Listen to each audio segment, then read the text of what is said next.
Imagine two people. They're the same age, they have the same goals, the same intelligence, and the same dreams. The only difference is what surrounds them every single day. One wakes up and immediately sees his phone. The other wakes up and sees the book he left on his pillow the night before. One spends every spare moment scrolling. The other spends those same moments reading, going outside, talking to people, or working on something he cares about. Fast forward 1 year. Who do you think becomes the more disciplined person? Most people think character is built through huge moments. I don't.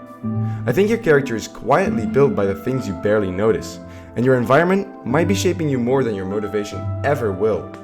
When people want to change their lives, they usually start by trying to become more motivated. I'll wake up earlier, I'll finally stop scrolling, I'm going to become disciplined. I've said all of these things, and every single time I relied only on motivation. I eventually failed, not because I was lazy, but because I kept putting myself in environments that made failure easy. Eventually, I realized something. Most disciplined people aren't constantly winning battles against temptation. They've simply built an environment where temptation shows up less often. That realization completely changed the way I looked at habits. Humans naturally follow the path of least resistance. Think about it. If your phone is lying beside your bed, guess what you're probably grabbing first thing in the morning? If your PlayStation is already on, guess what you'll probably end up doing? If your desk is covered in distractions, working suddenly feels much harder than it actually is. We like to think every decision is carefully made, but a surprising number of our choices are simply reactions to what's around us. Your environment is constantly voting for the person you're becoming. I noticed this while working on this very YouTube channel. For days I kept thinking, I really need to start. I should brainstorm. Or I'll do it tomorrow. Sound familiar? The problem wasn't that I didn't want to make videos. The problem was that making an entire YouTube channel felt enormous and overwhelming. Every time I thought about it, I pictured thumbnails, scripts, editing, branding, uploading, the whole thing. So I avoided it. Then one day, I changed one thing. Instead of trying to build a YouTube channel, I sat down with one goal. Brainstorm. That's it. No filming, no editing, no pressure, just ideas. And before I realized it, I'd written pages and pages. And that's when it clicked. The biggest obstacle wasn't the work. It was the friction I'd created before the work even started. One word completely changed how I think about habits. Friction. Friction is anything that makes an action harder to begin. And that's the key. Most habits don't fail because they're difficult. They fail because they're difficult to start. Reading isn't hard. Finding your book, walking upstairs, choosing a page, those tiny actions create just enough resistance for your brain to choose something easier. Usually, your phone.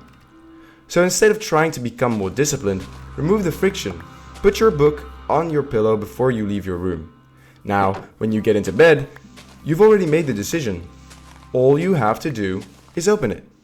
Even if it's only one page, that one page probably won't change your life, but it changes something much more important. It changes your identity. Because today, you became someone who reads. Tomorrow, it becomes easier to become that person again. And that's something I wish more people understood. Discipline often isn't making the right decision in the moment, it's making tomorrow's decision today. Once I understood friction, I stopped asking, how do I become more disciplined? And instead, I started asking, how can I make the right decision the easiest one? That's a completely different question. Every room you're in is quietly asking you to become somebody. Your bedroom, your desk, your phone, they're all nudging you towards certain behaviors. So, design them intentionally. Leave your Bible where you'll actually see it. Keep your desk clean. Lay your running shoes out the night before. If there's a habit you want to build, make it obvious, make it easy. And once you've done it, celebrate it. Not because you finished a marathon, not because you read 50 pages, but because you showed up. If crossing one day off on a calendar motivates you, do it. You're not rewarding the result, you're rewarding the identity you're building. The same principle works the other way around. If you want to stop a bad habit, don't depend on willpower. Depend on your environment. Delete the app, install an app blocker, move distractions out of reach. Make the bad habit inconvenient, because if we naturally follow the path of least resistance, we won't be following the path with a lot of friction. So, in short, stop making the wrong path the easiest one. Your environment isn't just your room, it's also your friends. Who do they encourage you to become? Do they normalize growth?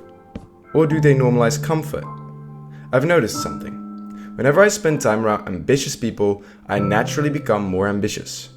Not because they're constantly motivating me, but because ambition becomes normal. The same is true with kindness, discipline, laziness, and all other stuff.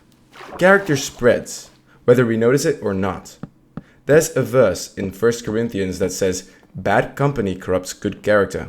People have understood this for thousands of years. The people around you quietly shape the person you're becoming. This is one of the reasons I think so many people struggle today. Everything around us is competing for our attention. Apps, notifications, games, short videos. Every company wants just one more minute, one more click, and one more scroll. Sometimes we think, I just need more willpower. Maybe, but maybe what you really need is fewer distractions. That's a much easier battle to win. At the beginning of this video, I asked you to imagine two people. Same goals, same intelligence, same dreams. Only different environments. A year later, they're almost unrecognizable. Not because one was born more disciplined, but because every ordinary day, their environments quietly shaped them. And maybe that's the biggest lesson. Your life isn't only built by the decisions you consciously make, it's also built by the decisions your environment makes for you. So don't just redesign your habits, redesign the place your habits live.